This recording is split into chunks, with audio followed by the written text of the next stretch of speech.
Bismillahirrahmanirrahim. Assalamualaikum warahmatullahi wabarakatuh.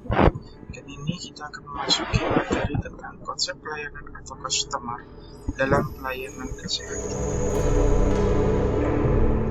Pelayanan kesehatan ditujukan untuk memenuhi kebutuhan pelanggan. Setiap siklus pelayanan memberikan kesempatan untuk evaluasi kualitas pelayanan oleh provider maupun pelanggan. Jadinya setiap pemilik institusi kesehatan itu memiliki suatu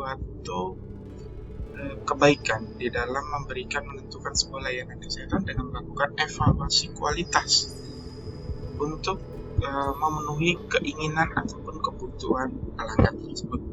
Jadinya evaluasi tersebut itu tidak harus dilakukan dengan cara memberikan sebuah layanan kualitasnya, melainkan dari sebuah hasil riset yang telah dilakukan oleh provider tersebut untuk meningkatkan ataupun memenuhkan kebutuhan dari setiap pelanggannya. Dalam hubungan dengan keinginan pelanggan tersebut, dikatakan terjadi pelayanan kepuasan pelanggan, manakala terjadi pemenuhan kebutuhan atau keinginan pelanggan. Di sini dapat dilakukan biasanya kepuasan pelanggan itu seiring dengan terjadinya peningkatan kualitas yang diberikan oleh institusi kesehatan di dalam melakukan pelayanan kesehatannya. Tetapi antara upaya pemenuhan kebutuhan dengan keinginan pelanggan tidak lepas dari organisasi yang efektif. Artinya, tanpa didukung dengan sistem organisasi yang efektif, tidak mungkin terjadi pelayanan yang memuaskan kepada pelanggan. Di sini kita bisa menekankan kepada pemimpin untuk mendapatkan kebebasan pribadi dalam membuat keputusan di atas harus dilakukan secara hati-hati jika tidak menurunkan nilai dari reputasi organisasi dalam jangka waktu. Jadinya pemimpin institusi itu diberikan kewenangan untuk mengambil sebuah kebijakan yang diambil di dalam memuaskan pelanggan.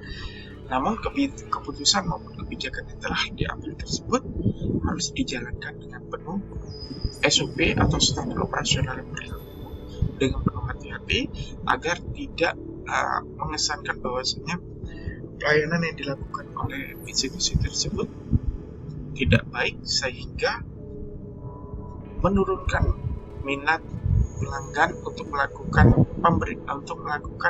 pencarian kesehatan yang optimal di institusi tersebut. Nah, pelanggan memiliki arti yang jauh lebih luas karena mencakup mereka yang memperoleh manfaat dari suatu kegiatan baik produksi maupun jasa. Pelanggan dalam hal ini merupakan istilah yang mencakup siapa saja yang menerima suatu jenis barang atau jasa dari berbagai orang lain atau sekelompok orang. Menurut Feng Bao, pelanggan atau konsumen adalah seseorang atau sekelompok orang atau suatu organisasi yang bertindak sebagai pembeli atau pengguna jasa suatu perusahaan atau organisasi yang perlu diperhatikan kebutuhannya. Selain itu, pelanggan bukan hanya semata-mata membeli barang atau jasa, namun mereka juga membeli manfaat yang diberikan oleh barang atau jasa yang bersangkutan. Jadinya di sini udah jelas ya teman-teman, maksudnya pelanggan itu memiliki arti adalah konsumen yang memiliki yang perlu diperhatikan di dalam kebutuhannya, contohnya di bidang kesehatan. Bagaimana caranya institusi kesehatan memberikan fasilitas yang memadai kepada klien yang membutuhkan akibat fungsi dari salah satu fisiologisnya yang terganggu. Terdapat 3 jenis pelanggan, yaitu pelanggan intern adalah setiap orang yang ikut menangani proses pembuatan maupun penyediaan produk di dalam perusahaan atau organisasi. Yang kedua, pelanggan perantara adalah mereka yang bertindak atau berperan sebagai perantara untuk mendistribusikan produk kepada pihak konsumen atau pelanggan eksternal. Pelanggan perantara ini bukan sebagai pemakai akhir.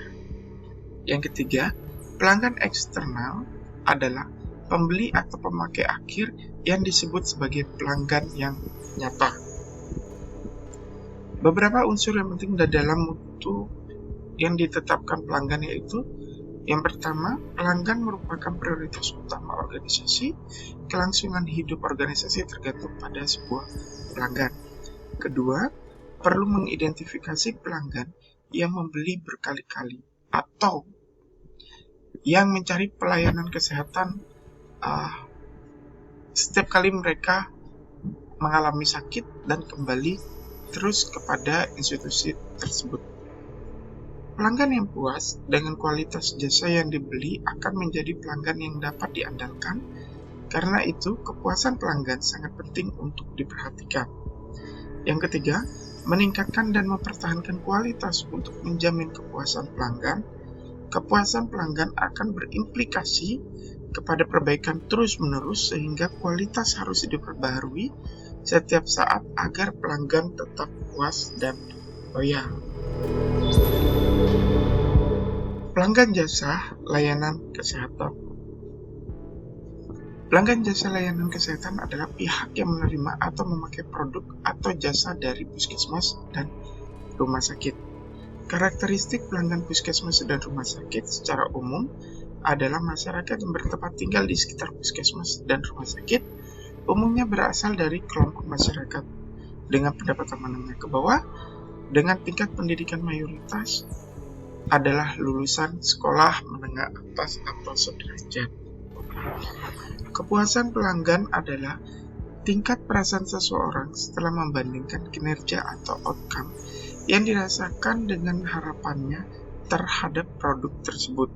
Tingkat kepuasan pelanggan merupakan perbedaan daya guna yang dirasakan konsumer dan harapan yang ada.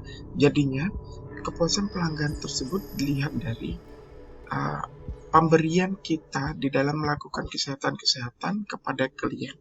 Makanya, setiap perawat didukung dengan harus memiliki komunikasi yang lugas, sopan santun terhadap pasien, sehingga menitik beratkan kepada tingkat kepuasan pelanggan di dalam mencari layanan kesehatan yang optimal.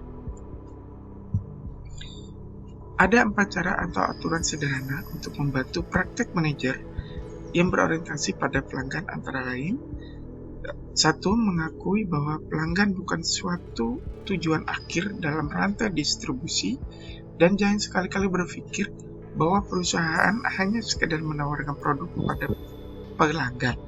Jadinya, setiap kita melakukan perbaikan kesehatan ataupun institusi kesehatan yang memberikan layanan kesehatan kepada pelanggan, itu tidak harus berpikiran bahwasanya di dalam melakukan layanan kesehatan cukup sekali. Artinya, institusi kesehatan itu harus memiliki pandangan jauh ke depan bahwasanya ketika pasien tersebut sudah sehat dan apabila kembali sakit, maka bisa berkunjung ataupun melakukan layanan kesehatan terhadap institusi tersebut. Kemudian yang kedua adalah memperlakukan pelanggan sebagai sumber informasi yang dapat menggambarkan pengalaman mereka.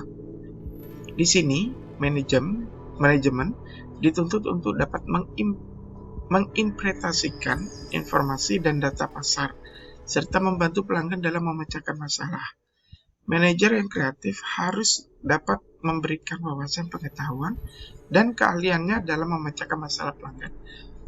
Ketika kita di lapangan mendapatkan permasalahan tentang sesuatu objek terhadap pelanggan, misalnya di dalam suatu ruangan, di dalam suatu wilayah tersebut tidak ada CT scan, pemeriksaan CT scan, maka daya nalar ataupun manajemen tersebut mengadakan peralatan CT scan karena sangat dibutuhkan oleh pelanggan di dalam layanan kesehatan secara optimal ataupun menyeluruh. Kemudian yang ketiga adalah jangan mengharap pandangan-pandangan brilian dalam mempelajari perilaku pelanggan. Manajer perlu memperhatikan perubahan-perubahan pelanggan sehingga pada gilirannya dapat menghasilkan perbaikan-perbaikan yang nyata. Yang ketiga, manajer perlu melibatkan seluruh level organisasi dalam menggerakkan perusahaan ke arah customer focus atau sasaran pelanggan yang perlu dicapai. Selanjutnya adalah faktor-faktor yang mempengaruhi kepuasan pelanggan. Yang pertama itu adalah unsur pemberi jasa. Unsur pemberi jasa yang mempengaruhi kepuasan pelanggan terdiri dari indikator aspek medis dan aspek non-medis. Indikator aspek medis antara lain adalah efek samping, komplikasi, kesembuhan, dan lain-lain. Sedangkan aspek non-medis mencakup perilaku petugas dan kenyamanan selama pelayanan kesehatan itu berlangsung. Kepuasan pelanggan layanan kesehatan mengacu pada pelayanan bermutu yang meliputi 1. Ketersediaan pelayanan kesehatan. Yang kedua, kewajaran pelayanan. Ketiga, kesinambungan pelayanan. Keempat, ketercapaian sarana pelayanan. Kelima, keterjangkauan pembiayaan.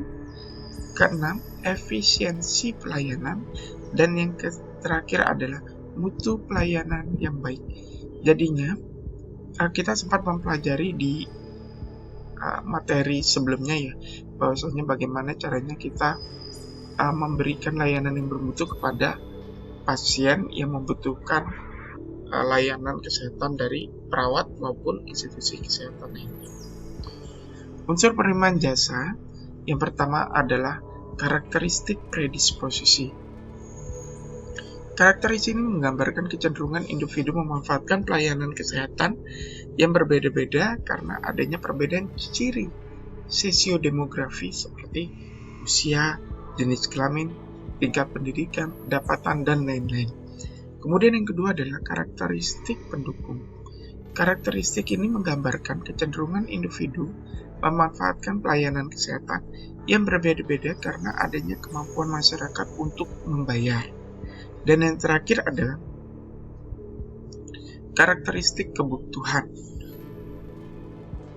Penggunaan dan pemanfaatan pelayanan kesehatan oleh masyarakat akan dilaksanakan dengan baik jika telah dirasakan sebagai suatu kebutuhan.